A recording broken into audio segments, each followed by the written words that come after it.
Japan के bond market में पिछले कई सालों का सबसे बड़ा उथल पुथल दिख रहा है।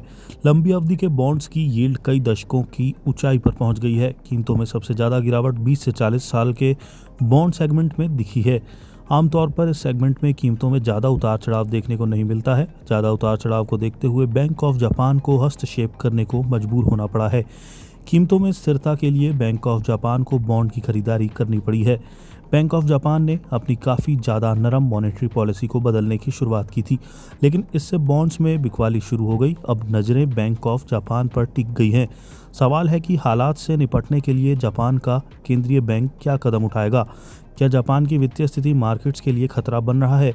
इन्वेस्टर्स को ज़्यादा संख्या में नए बॉन्ड्स इशू होने की उम्मीद है। सरकार बजट डिफिसिट को पाटने और राजनीतिक अस्थिरता से बचने के लिए नए बॉन्ड्स इशू कर सकती है। जापान पर कर्ज का बोझ दुनिया में सबसे हाई लेवल पर पहुंच गया है। ऐसे में मार्केट सबसे लंबी अवधि वाले बॉन्ड्स पर ज़्यादा इंटरेस्ट रेट चाहता है। इससे सेल जापान ट्रेड पर जोर बढ़ता दिख रहा है।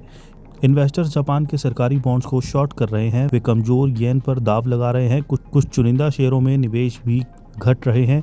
येन में कमजोरी से इन्फ्लेशन, खासकर इंपोर्टेड इन्फ्लेशन को बढ़ावा मिलेगा। ग्लोबल कैपिटल फ्लो में जापान का काफ़ी बड़ा रोल है।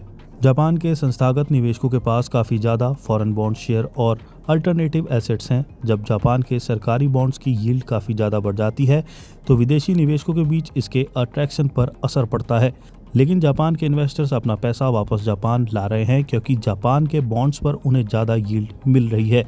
इसका असर कई तरह से पड़ सकता है। जापान के फंड्स, अमेरिकी सरकार के बॉन्ड्स, यूरोपीय सॉवरन बॉन्ड्स और एमर्जिंग मार्केट्स डेट में निवेश घट सकता है।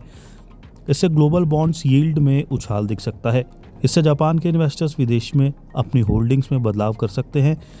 इससे डॉलर, यूरो और कई एशियाई करेंसी में उतार चढ़ाव बढ़ सकता है। जापान के एसेट्स में इन्वेस्टर्स की दिलचस्पी बढ़ने से ग्लोबल रिस्क मार्केट में लिक्विडिटी पर असर पड़ सकता है।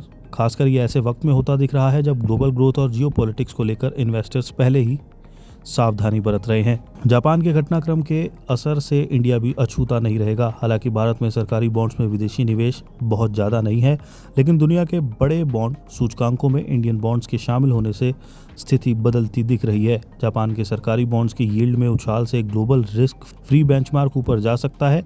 इससे इंडिया में भी बॉन्ड यील्ड में उछाल को लेकर उम्मीद बढ़ जाएगी। ग्लोबल बॉन्ड यील्ड बढ़ने से लंबी अवधि के कर्ज की कॉस्ट बढ़ जाती है। इसका असर शेयरों पर भी पड़ता है।